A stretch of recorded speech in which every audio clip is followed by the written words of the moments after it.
Hi everyone, my name is Janixa. I'm doing a reboot on my tutorials for Photoshop. We are using the program Photoshop CS6. In addition, I am using the video recording program called Smart Pixel, which can be utilized to do art tutorials or PC gameplay. So with that being said, if you have Photoshop CS6, pause this video and open up the program. Once it has been opened and is ready, you are ready to go, resume this video. If you do not have this video, this program, you can contact me at IMView on Jenixa on IMView to get a free copy of this program. With that being said, let's get started. So we're going to go to File, Open, and we're going to pick a screen. I'm going to close out this crap quick. No, I don't want to save it. No, I don't want to save it. Okay, so we're going to pick a screenie. I'm going to get about 40%. And how you zoom in right here is on the lower left side. There's a percentage, and that's your zoom in tool. You'll probably notice that you cannot see my mouse. I don't know why that is. For some video recording programs, my mouse doesn't show. It sucks. Real quick, we're going to go over the toolbox. The top one on on your right is your move tool. This allows you to move your screening around, or any image in general. There's your rectangular select. You can also, or your marquee. And then it can become your circle, single row, or single column. If you right-click it, right-clicking any of these icons that have a little white arrow allows more options that can be used. Right here is your select tool, which can be quick selection or magic, and it just selects colors that are of its same area, whereas quick tool will select an area. Then there's your brush tool, which can become your pencil tool, your color replacement tool, and your mixer brush. These three I really don't mess with, so I'm not going to explain those. If you wish to experiment them, you can. Of course, there's your good old little eraser, your paint bucket tool, which can become your gradient tool. I should really fudge this one more often. There's your burn tool, which I use for shadows, depending on skin tone, of course. And then there is your smudge tool, which can also become your sharpen or blur tool. You're also, going back quick, your burn tool can also become your dodge, which will brighten something, whereas burn will darken something. Sponge tool, let's see, what does that do? Oh, it makes it gray. Okay, cool. There's also your text tool, which you can type. And then, what's that one do? Path selection. I don't really mess with those either. And then, of course, there's your two little colors. When you open the program, you'll get black or white, and that's how you will start out. Now, to go over the basics real quick, we're going to go to start with a background. You can get backgrounds from DeviantArt, or, let's see if I can pull it up. There's DeviantArt, or there is the, where is it? Fantasy Background Store. I just had it up. Where the fudge did it go? I'm so spaced. There we go. Fantasy Background Store. She has a lot of free items. She also has some really good items that you can buy. And to me, they're worth the money, but I'm cheap and I don't want to pay for stuff. So I'll just find what I can get for free. Always be sure to, like, if you have a DeviantArt card, upload your artwork, and be sure to credit the original artist of the background. That will make them really happy. So, like, she has some, like, this is a free background. Let's see real quick. Free. Okay, so, so here's some of her free stuff. This one right here, if you know me on IMView, you'll recognize this background because it's what I've used for my display image. So you just go here real quick, and then you'll have to make an account for this site if you choose to use her backgrounds, and then you'll take them to check out and then download them, which will be in a zip file. So you'll need WinZip, or you'll need the zip opener for Google Chrome, I've been having trouble with WinZip. It doesn't want to work for me, so I had to take the long route and get a zip opener for Google Chrome. That was fun. So once you have WinZip, you'll open it and you'll unload the files, and you'll get them and save the ones you want, and then you can use them. As always, make sure you credit the original artist and never say that, because obviously people will find out. Do not take work, say that work is your own when it's not. That is copyright infringement. That can get your ass in trouble. And I do not support anyone who does that. Moving on. For texts, you can go to defont.com. You can go to cooltext.com, or you can go to 1001 free texts, or is it 1001 texts? There's plenty of websites that offer cool text fonts. Being that said, for users that are familiar with GIMP, the difference between some of the difference between GIMP and Photoshop is that you have to whereas in GIMP you would have a folder to put all your font files in. In Photoshop, you have to have them installed on your computer, and to do that, you download the font from the zip file, wherever the frick it's in, and then you go to your control panel, you go to appearance and personalization, and then you'll come to a similar screen like this. You may have a different kind of PC or computer, and so it's going to vary how it looks, and you're going to go to fonts. And this is what all your fonts are. This is what all the fonts that have been pre-installed into your computer will look like. You're going to cut and paste that font, and you're just going to right-click, and you're going to paste it in here. And then from there on out, the font will be in your computer. Now, of course, you're going to have to click. If you already have Photoshop open, you're going to have to close out of it and reopen to make sure that the new font is installed into Photoshop. Now, the similar thing with Photoshop and GIMP is brushes. And we'll go here, make sure you're clicked on this tool, and as you can see, I have some brushes loaded that are by Sakimi-chan, I think. Yeah. She offers great deals and tutorials on some of her work for only $10 a month. I'm currently subscribed to her on Patreon. Eventually, once I get a tablet, I'm gonna fully get into everything, but that's gonna take some money anyway. So I'm gonna, as you can see, I got some brushes. I'm gonna load some brushes, and I'll do light beams.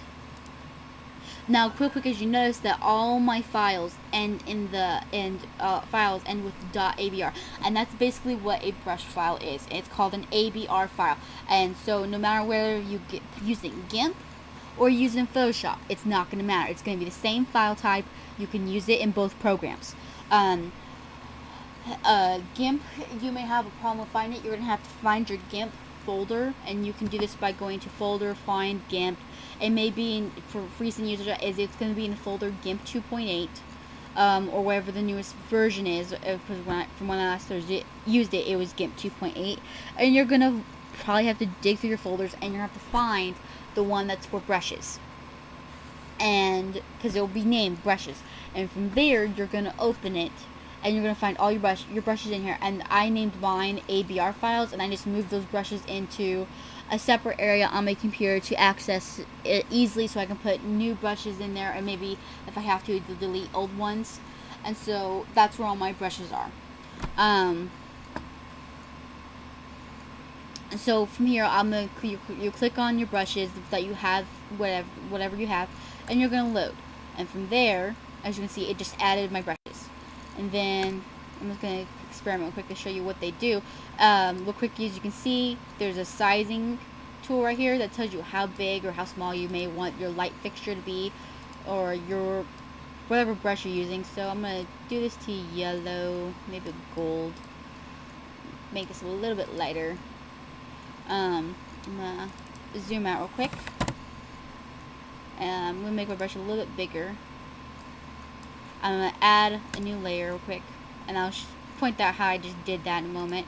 I'm gonna make this a little bigger, and as you can see, there's your light. Now, how I just added a new layer, which is just gonna be a blank layer, there's nothing to be added to it, and which doesn't affect my model at all. There's like a little right here on the right side, there's going to be little box that has layers, channel paths. It's going to have all this stuff on it. There you want to be in the layers box, and that's going to show you what layers are present within your edit. And right now, before then, it was just my screening, which is layer 0. Down below, there are different commands, which is like the gradient color, your folder, which makes folders, and you can just move. If you're working on a huge, immense project, folder your items. So like if you have multiple models in one photo because you're doing like a group edit or whatever, have like model A go into one folder, model B go into another. It's not going to affect how the models lay out unless, of course, like as you can tell, I move one layer on top of another. And if for layers who are familiar with GIMP, you'll know that the higher the layer, like if the layer's on top, it's going to be above everything else, whereas if it's going to be below, it's going to be below all your editing and tweaks and stuff like that. So going back quick, so you want to make sure that when you're doing editing, you want to make sure you organize your edit. You want to make sure that everything is placed in a certain area. Doesn't matter really with texts, like your fonts when you're typing stuff out, but it does matter when it comes down to effects, when you get down to hair editing. You want to make sure everything is in its proper layer and stuff like that. Trying to think what else here. Trying to think. Okay, I covered tools. I've covered backgrounds, fonts. Oh, okay. Some people, okay, I'm gonna go quick and go to DeviantArt and find the background quick. Some people are not good at finding backgrounds when it comes for use for models. What you want is, like I've shown with Infinity background, you want a background that you can place your model within. And wrong thing. I'm gonna close out this real quick. So let me see if I have something that I can put this in. Let me delete this. File, open, backgrounds. Let's see. As you can tell, I have a lot. Aliens. Okay. Kitty. Okay, we'll just use this one real quick. This is one I got on DeviantArt as well. So I'll just move this image. Hello, work with me. Thank you. And as you notice, I just took the move tool and I grabbed her. And this is what this is different from GIMP, is that you have to open each file separately. You can't open an image within an image. You have to move the file differently. Oh. Than what is present. So I have to track that. You can't have a background open and then expect to open the screening in that same image. No, you have to open the screening or whatever prop you're using and drag it over into the tabs, as you can see above, and do that.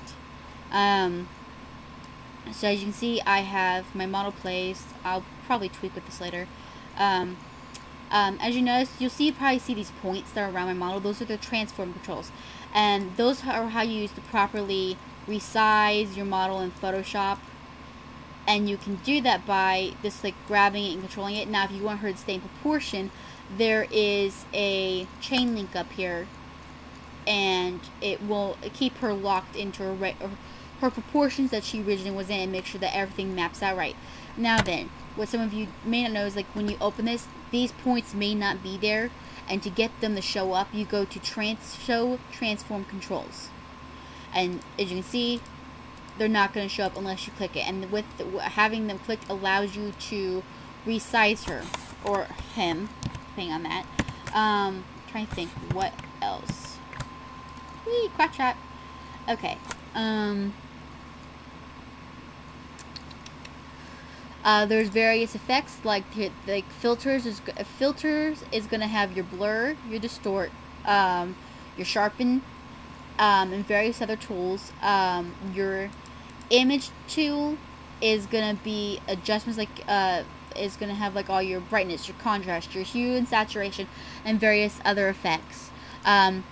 Which brings me to a point of like edit. Like if in GIMP you could just easily pick on a layer and resize it, and just resize solely that whatever image you have clicked. You cannot do that in Photoshop. You have to, as I was just showing this now, you have to click on the image individually, and you have to do the transform controls. Otherwise, if you go to, let me show you. You go to image and you go to image size, it's going to resize the whole entire image, including your model. It's not going to resize just the model or the background image. So that's something you have to bear in mind when using this program. It can be a hassle at times, but some developers prefer GIMP, some developers, models prefer Photoshop. I prefer Photoshop. I just think it's nicer, it's better, it's a bit more professional in my opinion compared to GIMP. Everyone has their picks. Whatever is your preference. I have not used GIMP for so long, but I do have tutorials up if anyone wants them. Let's see here. I'm going to end this video for now, and then I'm going to do another video on how to utilize these tools. So, for that, I hope you guys enjoyed this tutorial. If you have any questions, comments, post it below the video below. And of course, always subscribe. Have a wonderful day.